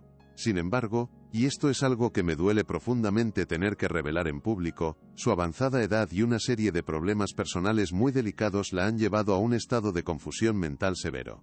Cada palabra era una daga envenenada, meticulosamente diseñada y lanzada con precisión para desacreditarla por completo, para pintarla ante el mundo como una anciana senil, inestable y sobre todo, vengativa. Era una ejecución pública de su credibilidad, un asesinato de su reputación. No dejes que te afecte, Elena, es su veneno, no tu verdad, se dijo a sí misma en un susurro desesperado, apretando con más fuerza si cabe la mano temblorosa de Sofía, sintiendo el pálpito acelerado de la niña contra su piel. Sus acusaciones no son más que el producto de un delirio, una triste y desafortunada mezcla de fantasía y resentimiento por un despido que, aunque fue muy doloroso para nosotros, fue absolutamente necesario por su propio bien y por su seguridad. La humillación era total, calculada para destruirla ante la mirada de todos. Elena sintió cómo el murmullo de la multitud cambiaba de tono. Antes había curiosidad, ahora notaba la duda y la lástima sembradas con maestría en las miradas de algunos periodistas que empezaban a bajar sus cámaras, convencidos de que aquello era una farsa. La narrativa de Ricardo era perfecta, él era el benefactor preocupado, y ella la anciana ingrata y desequilibrada. El golpe era casi mortal, y Elena sintió que las piernas le flaqueaban. Por un instante, el rostro de Ricardo se superpuso en su mente con el de su padre, el viejo Santamaría, usando el mismo tono condescendiente para despedir a empleados que ya no le servían. La historia, en su crueldad, se estaba repitiendo. No puedo derrumbarme ahora. Sofía me necesita fuerte, pensó, obligándose a enderezar la espalda y a mantener la mirada fija en su adversario, aunque por dentro sintiera que se estaba rompiendo en mil pedazos. El aire se volvió pesado, casi irrespirable, cargado con el peso de la mentira que amenazaba con sepultar la verdad para siempre. Respecto a la niña que la acompaña, prosiguió Ricardo, adoptando un tono de falsa y empalagosa compasión que revolvió el estómago de Elena con una náusea violenta. Su historia es, si cabe, aún más trágica y delicada. Es hija de una antigua empleada de servicio que, por desgracia, sufría de graves y severos problemas de salud mental, y la abandonó sin piedad poco después de nacer, desapareciendo sin dejar rastro. La mentira era tan audaz, tan completa, que por un segundo casi sonó creíble. Mi familia, en un acto de pura caridad cristiana que decidimos mantener en el más absoluto de los secretos, tomó la decisión de hacerse cargo de ella para protegerla del estigma social y ofrecerle los mejores cuidados médicos y personales posibles, lejos de la dañina y morbosa curiosidad pública que ahora, lamentablemente, la señora Durán ha desatado sobre ella sin ninguna consideración. La narrativa de Ricardo era una auténtica obra maestra de la manipulación psicológica, una mentira tan bien construida que parecía completamente inexpugnable. Se presentaba a sí mismo no como un villano, sino como una víctima, un filántropo de buen corazón traicionado por la locura senil de una anciana desagradecida. El mundo parecía estar de su lado. Sus abogados, con una sincronización perfecta, comenzaron a repartir entre los periodistas un dossier encuadernado con supuestos informes médicos que corroboraban su increíble historia. Era la falsa resolución perfecta en su ejecución. Elena vio con absoluto horror cómo los periodistas hojeaban los documentos, asintiendo con la cabeza a sus rostros mostrando una mezcla de compasión por Ricardo y desdén por ella. La batalla parecía perdida incluso antes de haber empezado de verdad. Sintió una punzada de pura y gélida desesperación, un frío glacial que le recorrió la espalda y amenazó con paralizarla por completo. Había cometido un terrible, un irreparable error al arrastrar a la pequeña e inocente Sofía a todo aquello. Estaba a punto de fracasar, de la forma más humillante y pública que se pudiera imaginar, condenando a la niña a una vida marcada por aquel escándalo. Soy una tonta. Una vieja tonta que ha creído poder enfrentarse a un gigante, pensó, con las lágrimas a punto de brotar de sus ojos. Miró a Sofía, que la observaba con una confianza absoluta, ajena a la complejidad de la telaraña de mentiras que se tejía a su alrededor. Ese simple vistazo le dio una última gota de fuerza. No podía rendirse, no por ella, sino por esa niña que solo la tenía a ella en el mundo. El silencio de la plaza era ahora un juicio, una condena silenciosa que la aplastaba. Algo estaba a punto de romperse. La tensión era tan densa que se podía cortar con un cuchillo, un preludio del estallido que estaba por venir. Fue entonces cuando Javier Montes, que había permanecido en un discreto y calculado segundo plano, observando y esperando el momento preciso, se adelantó unos pasos. No intentó tomar el micrófono, pues sabía que no se lo darían. Simplemente, con una calma que contrastaba brutalmente con la tensión del ambiente, lanzó una pregunta en voz alta y clara, una pregunta que cortó el aire denso de la plaza como un bisturí afilado. Señor Santamaría, si su única intención era la caridad y la protección de la niña, ¿puede explicar por qué el nombre de la madre, Amelia Morales, fue borrado sistemáticamente de todos los registros de empleados de su empresa el mismo mes en que supuestamente desapareció? La pregunta, precisa, documentada y letal, cogió a Ricardo completamente por sorpresa. Su sonrisa de suficiencia flaqueó por una fracción de segundo. Un tic casi imperceptible en su mandíbula traicionó su nerviosismo. Era la primera grieta en su impenetrable armadura de mentiras. No tengo conocimiento de tales acciones administrativas. Seguramente son más invenciones de, comenzó a decir, intentando recuperar el control de la situación, desviar la atención, pero Javier no le dejó terminar, interrumpiéndolo con una nueva estocada verbal. Tenemos testimonios jurados de antiguos compañeros suyos que dicen exactamente lo contrario, señor Santamaría. El gigante empezaba a tambalearse. Viendo su oportunidad, sintiendo que la marea podía empezar a cambiar, Elena avanzó hacia el estrado, con Sofía todavía firmemente agarrada a su mano. Ignoró el micrófono que uno de los organizadores le ofrecía, no lo necesitaba para lo que iba a decir. Su voz, aunque no era potente como la de Ricardo, estaba cargada de una emoción tan genuina, de una verdad tan palpable, que silenció a la multitud expectante de inmediato. Yo no soy una mujer importante, no tengo dinero ni poder, no tengo abogados con trajes caros ni informes falsos. Hizo una pausa, dejando que sus palabras calaran, y miró directamente a los ojos de Ricardo Santamaría, despojándose en ese instante de todo el miedo que la había atenazado no solo ese día sino durante los últimos 40 años de su vida. Durante 4 décadas serví a su familia con una lealtad que yo, en mi ingenuidad, creía que merecían. Fui leal a su padre, y luego a usted. Pero la lealtad no puede ser ciega. No cuando una niña inocente vive encerrada como un animal, sin conocer la luz del sol, sin poder siquiera preguntar por su madre, por miedo a ser castigada. La acusación resonó en la plaza con la fuerza de una verdad incontestable, y la expresión de Ricardo se endureció, su máscara de compasión se resquebrajó un poco más. Él dice que soy una anciana confundida y senil. Quizás lo sea en algunas cosas, continuó Elena, su voz ganando una fuerza insospechada con cada palabra, una fuerza que no nacía de la rabia sino de la más pura y profunda convicción. Me olvido de dónde dejo las gafas, a veces no recuerdo qué cené ayer. Pero les aseguro que no estoy tan confundida como para no reconocer el amor incondicional y desesperado de una madre por su hija. O el miedo perpetuo en los ojos de una niña a la que se le ha negado el mundo entero. Con un gesto lleno de una ternura infinita, que contrastaba con la brutalidad del momento, se agachó y le susurró algo al oído a Sofía. La niña, con una valentía que dejó asombrados a todos los presentes, dio un pequeño y vacilante paso al frente, situándose a la vista de todos. Elena le quitó con suma delicadeza el objeto que colgaba de su cuello, oculto hasta ese preciso instante bajo su pequeño jersey de lana. Lo levantó en alto, para que todas las cámaras pudieran enfocarlo, la plata antigua brillando con una intensidad casi sobrenatural bajo el sol de Madrid.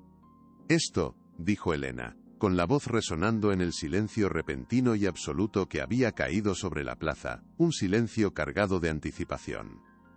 «Esto», repitió Elena, su voz un trueno de justicia que hizo temblar los cimientos de la plaza, «no es el juguete de una niña enferma, como él querría que creyeran.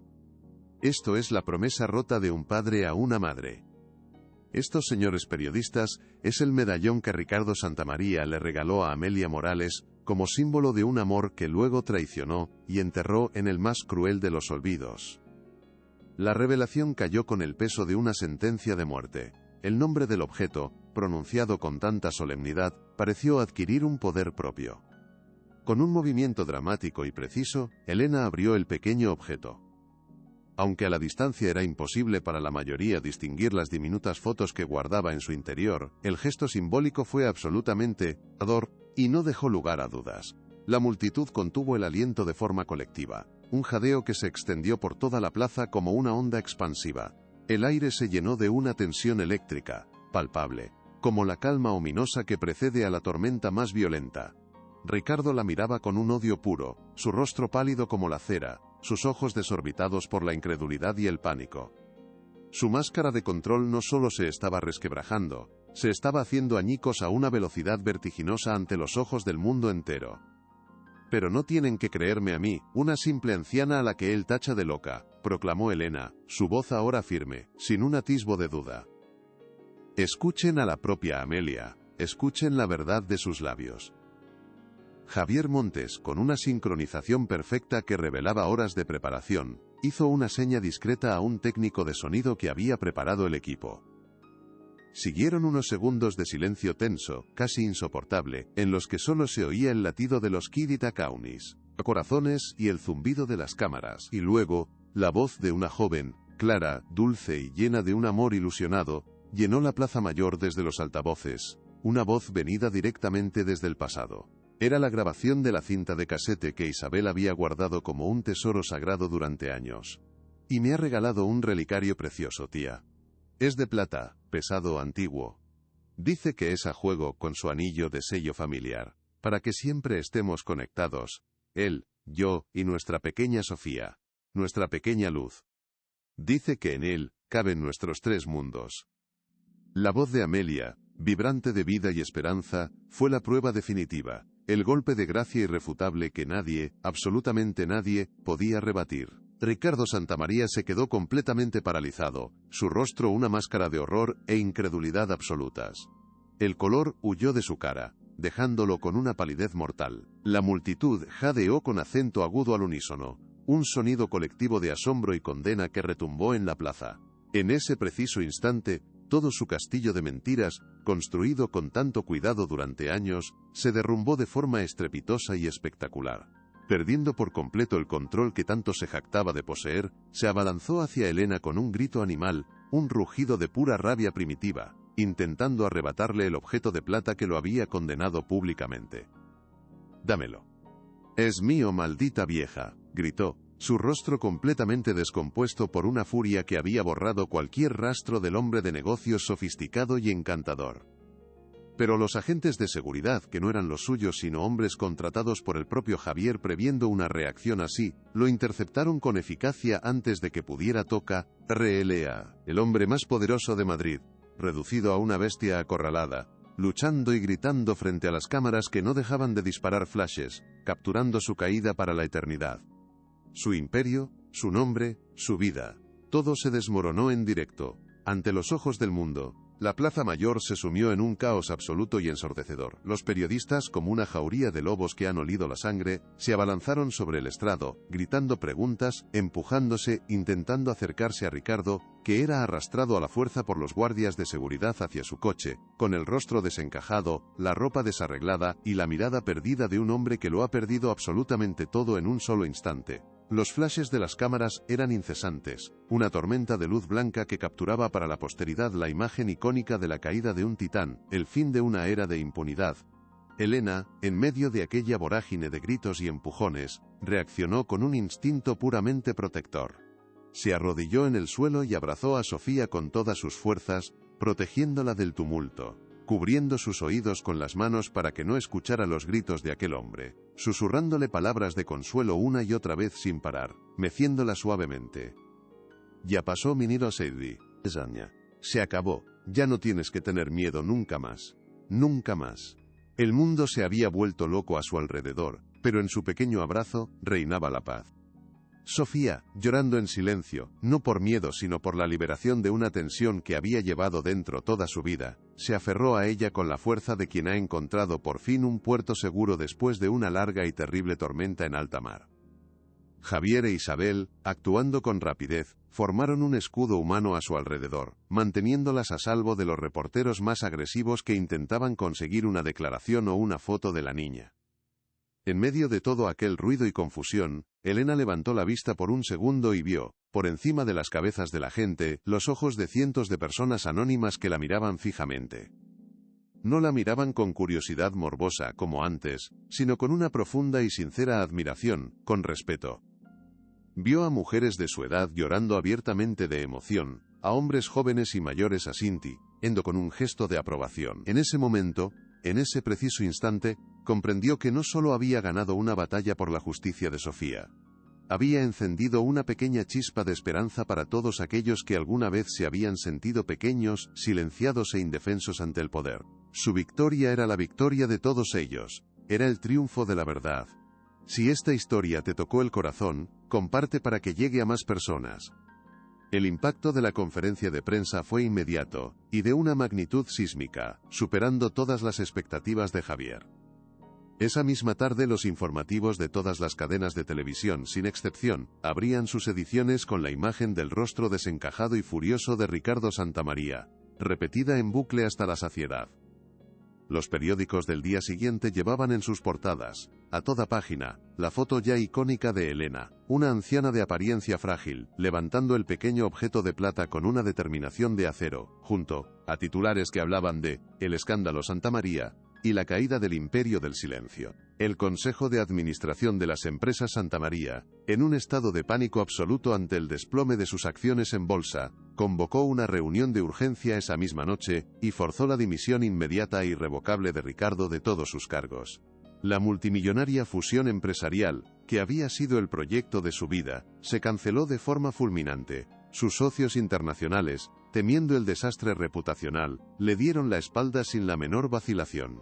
El poder que había construido con tanto esmero durante años, un poder basado en el miedo y en una imagen pública intachable, se había evaporado por completo en cuestión de minutos. Las autoridades, fuertemente presionadas por una opinión pública abrumadora y furiosa que clamaba justicia en las redes sociales y en las calles, anunciaron la apertura de una investigación oficial, no solo por las acusaciones de paternidad y secuestro presentadas por Elena, sino también por la posible desaparición de Amelia Morales y la evidente complicidad del Dr. Aguirre, quien fue suspendido de su cargo en el hospital de forma inmediata. La red de mentiras, sobornos y corrupción que Ricardo había tejido meticulosamente a su alrededor durante décadas, comenzaba a desmoronarse hilo por hilo, arrastrándolo consigo al abismo que él mismo había creado con su arrogancia y su crueldad. Elena, viendo las noticias desde el pequeño salón de Isabel, no sintió alegría ni sed de venganza, solo sintió una inmensa y profunda sensación de alivio. La verdad por fin había encontrado su camino. El largo y oscuro túnel había terminado, y para Sofía, una nueva vida, una vida bajo el sol, estaba a punto de comenzar. Era el final de una pesadilla y el principio de un sueño que ni siquiera se había atrevido a imaginar. Elena y Sofía pasaron los días siguientes refugiadas en el modesto pero acogedor apartamento de Isabel. Un santuario que las protegía del huracán mediático que se había desatado en el exterior. Por primera vez en su vida, Sofía pudo experimentar lo que era un hogar de verdad. Un lugar pequeño, sí, pero lleno hasta los topes de risas, de olores a comida casera recién hecha, y de un amor incondicional que la envolvía como una manta cálida y segura. Descubrió cosas tan simples y maravillosas como ver los dibujos animados en la televisión, sentada en el sofá junto a Elena, o ayudar a Isabel a regar las macetas de geranios del balcón, sintiendo la tierra húmeda en sus dedos. Una tarde, mientras dibujaba concentrada en la alfombra del salón, le enseñó su última obra de arte a Elena. Había dibujado 3 figuras cogidas de la mano bajo un sol enorme y sonriente. «Esta eres tú, mamá Elena», Esta es la tía Isabel. Y esta soy yo, dijo, señalando cada figura con su dedito. Elena sintió un nudo en la garganta. Por primera vez en todos los dibujos que había hecho, Sofía se había dibujado a sí misma sonriendo. La felicidad, por fin, estaba encontrando su camino hacia el corazón de la niña. Un prestigioso bufete de abogados, especializado en derechos humanos y conocido por enfrentarse a casos imposibles, se ofreció a representarlas de forma completamente gratuita, asegurándoles que llevarían el caso de la custodia y la compensación hasta las últimas consecuencias, sin importar cuánto tiempo llevara. «Usted no está sola, señora Durán», le dijo la abogada principal, una mujer de mirada inteligente y sonrisa amable, durante su primera reunión.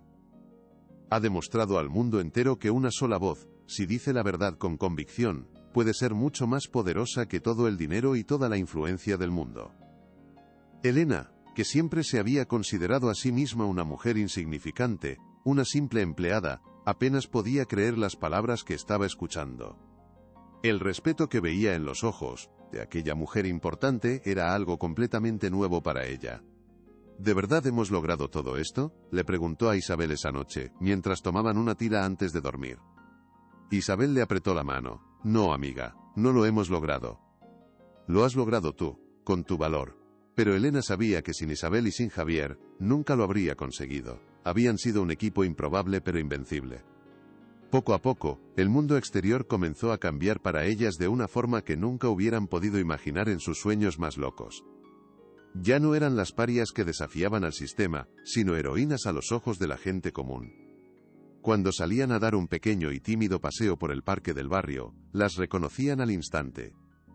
La gente se acercaba a Elena, no para hacerle preguntas indiscretas o morbosas, sino para estrecharle la mano con respeto, para darle las gracias con la voz quebrada por la emoción, para decirle que su valentía les había inspirado a no callar ante las injusticias de sus propias vidas. Un día, recibieron una carta con el remite de un pequeño pueblo de Granada. Era de Dolores, la tía de Amelia. La carta, escrita con una caligrafía temblorosa y elegante, estaba manchada en algunas partes por las lágrimas. «Querida Elena», comenzaba. «No tengo palabras para agradecerle lo que ha hecho. He visto las noticias. He visto cómo ha defendido el honor de mi sobrina, y ha salvado el futuro de mi sobrina nieta, a quien no conozco pero ya quiero con toda mi alma. Durante años he rezado cada noche pidiendo justicia, pensando que Dios me había abandonado por completo. Y entonces apareció usted en la televisión, un ángel enviado desde el cielo para responder a mis plegarias». Elena no pudo evitar que se le escaparan las lágrimas al leer aquellas palabras. «Gracias a usted, por fin puedo llorar a mi Amelia en paz, sabiendo que su historia no ha sido olvidada y que su hija, su pequeña Luz, está a salvo en las mejores manos posibles. Gracias por darle voz a las que ya no le tienen, y gracias por devolverme la fe en la humanidad».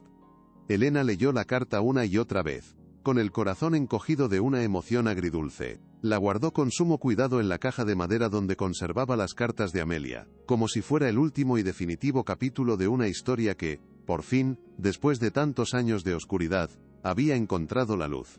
La voz de Amelia, que le había hablado desde el papel, ahora tenía un eco en la voz de su tía, cerrando un círculo de dolor y abriendo uno nuevo, el de la sanación y el recuerdo agradecido. La lucha por fin había terminado.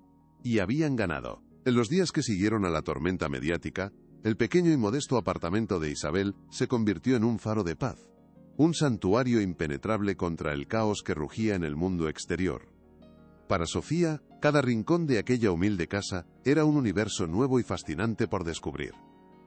Pasaba horas enteras sentada en el balcón, observando con una curiosidad insaciable a la gente que pasaba por la calle, los coches que se detenían en el semáforo, los perros que jugaban en el parque de enfrente.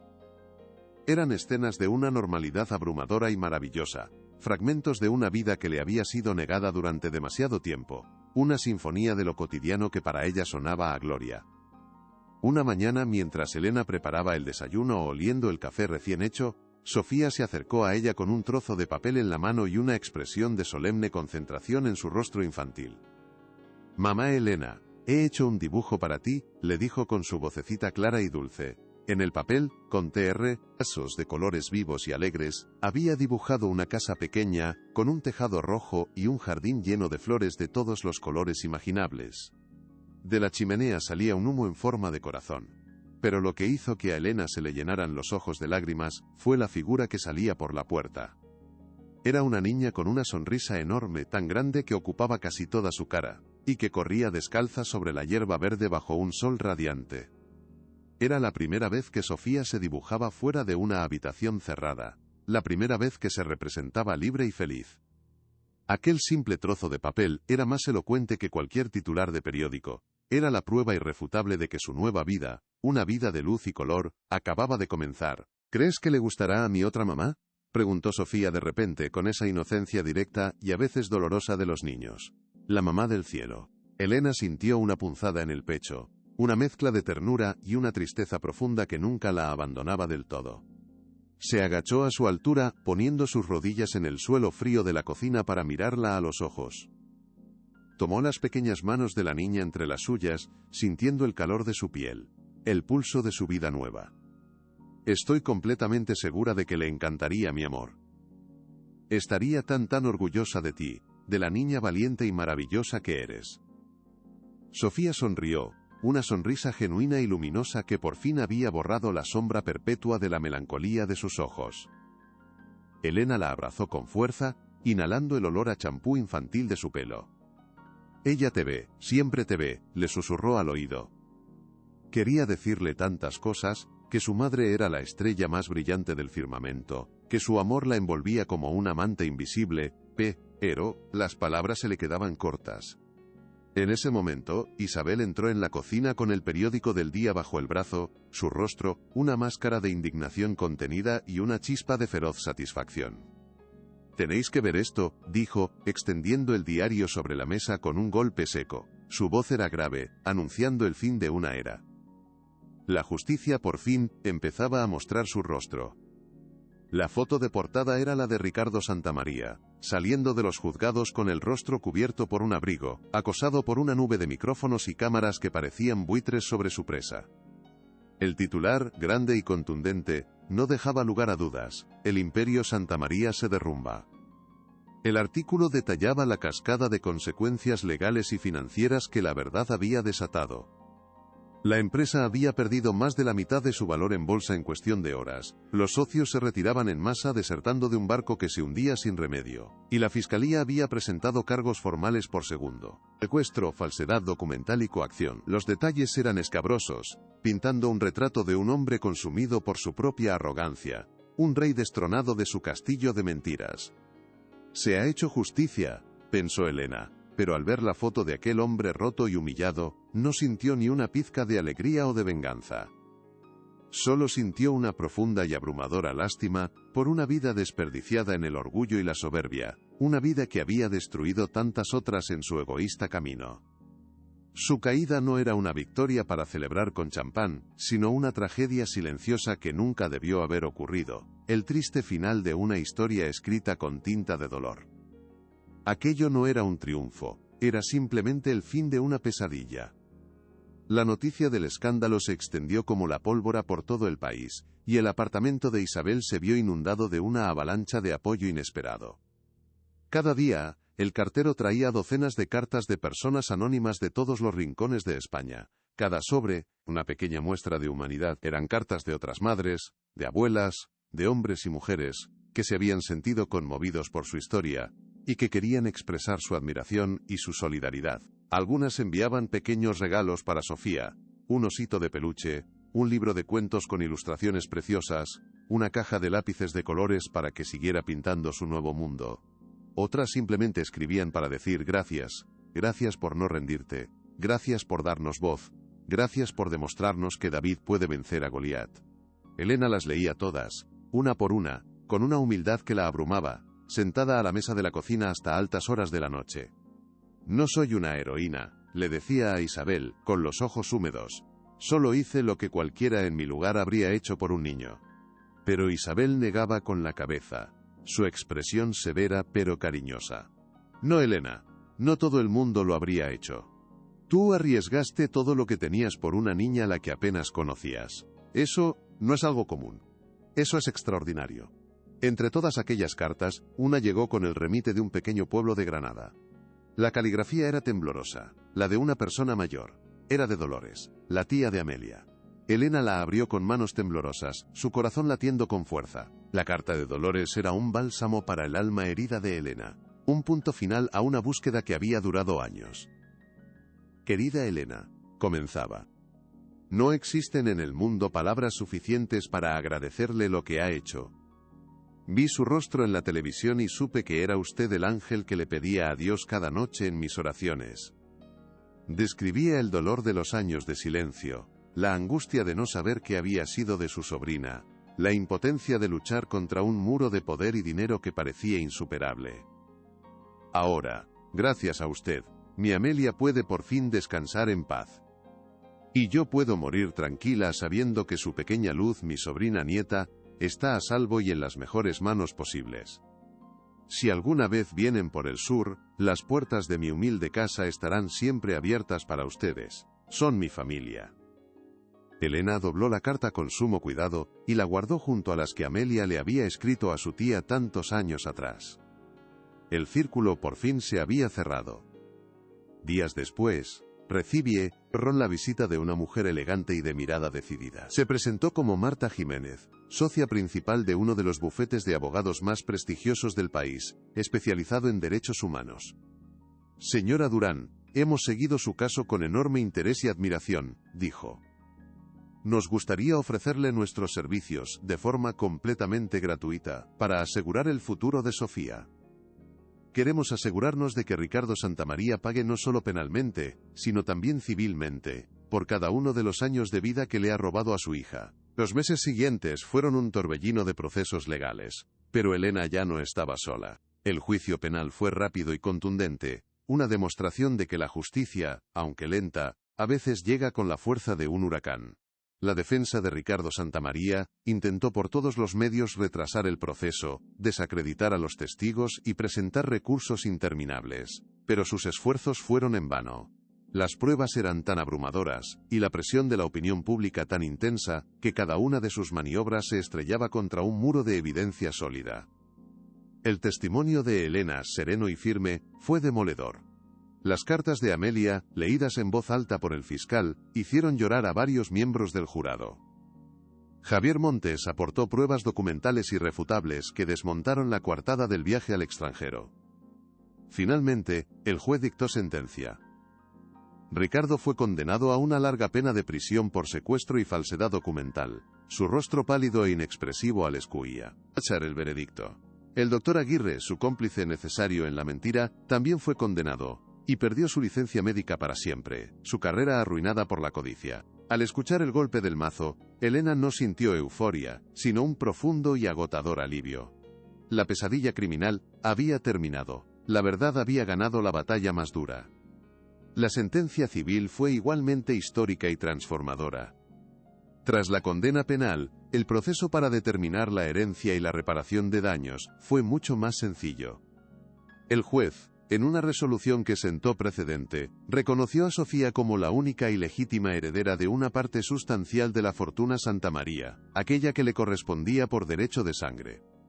Se estableció un fondo fiduciario para gestionar su patrimonio hasta que alcanzara la mayoría de edad, protegiéndola de cualquier interés espurio, y asegurando su futuro de una manera que su madre solo podría haber soñado.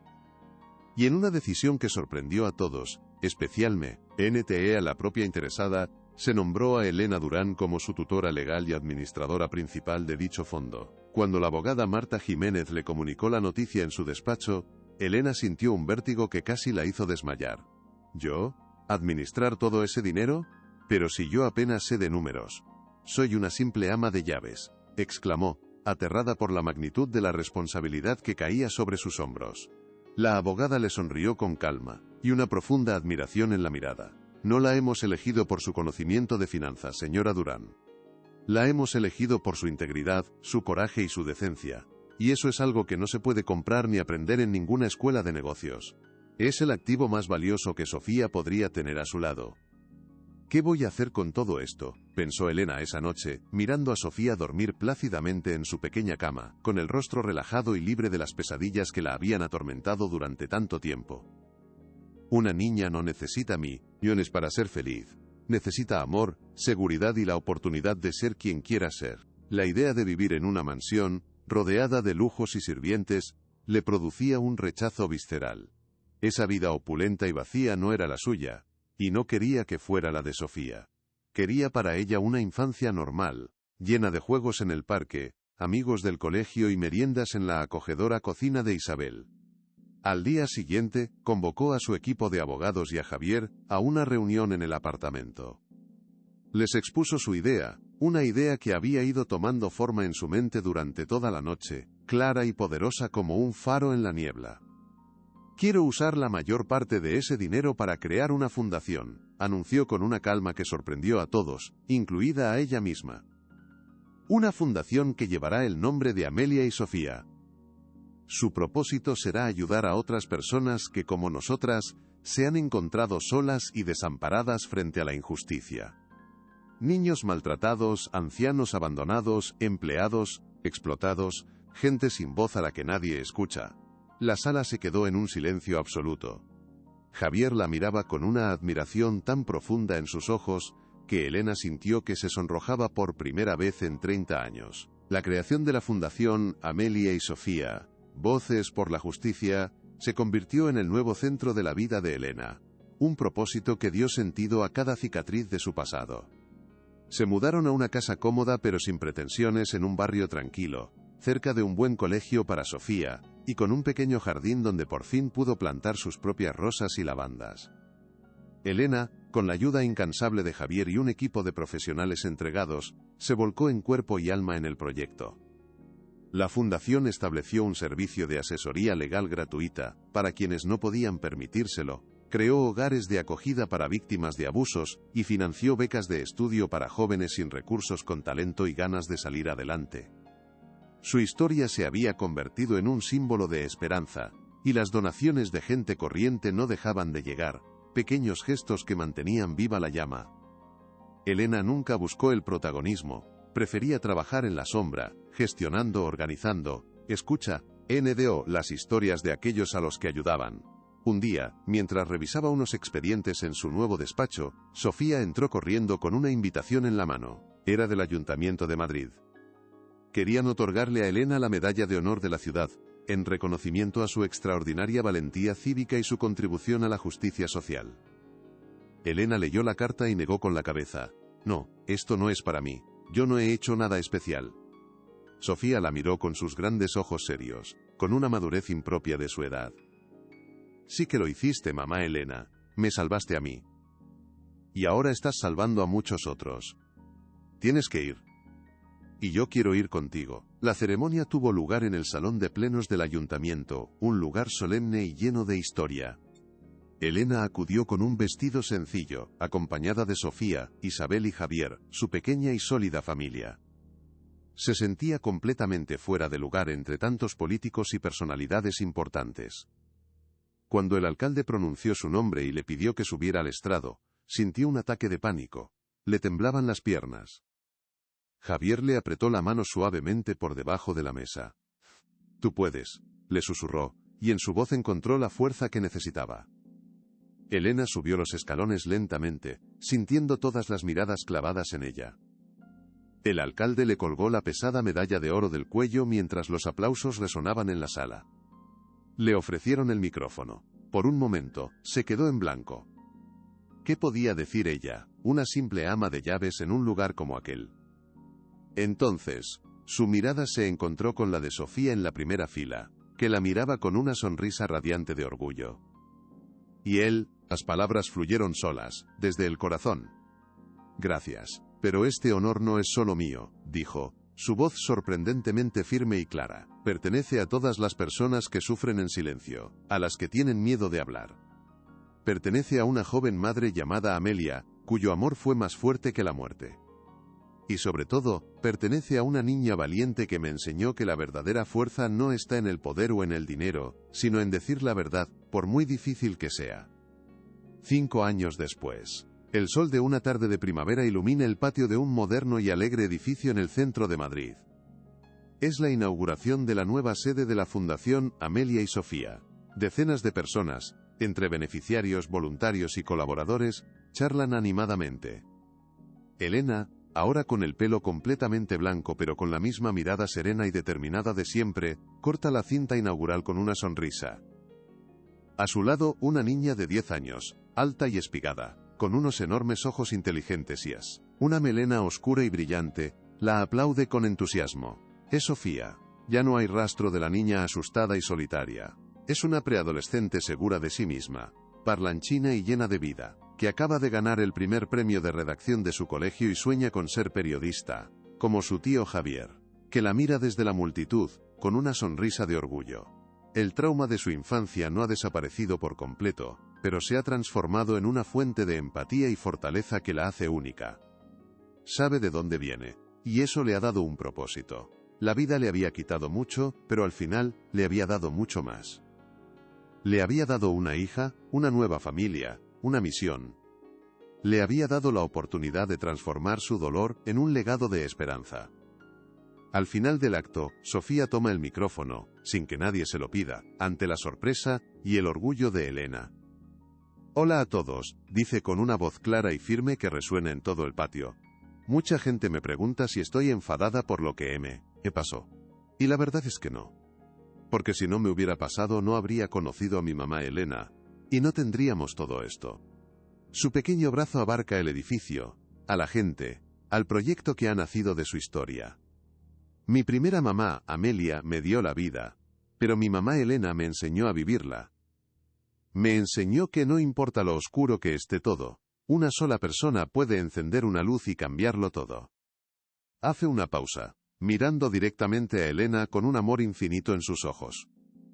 Y me enseñó que la verdad, aunque a veces tarde en llegar, siempre encuentra el camino. Un silencio emocionado recorre la multitud, seguido de un aplauso que parece no tener fin. Elena abraza a su hija, sintiendo que su corazón va a estallar de amor y de orgullo. En ese abrazo se resume todo: la lucha, el dolor, la victoria, y sobre todo, la inquebrantable fuerza del amor y la justicia. La verdad, por más oculta que esté, siempre encuentra el camino para salir a la luz. Y a veces, esa luz es tan brillante que ilumina el camino de muchos otros. ¿Te conmueve esta historia? Deja tu like y suscríbete. Seguimos.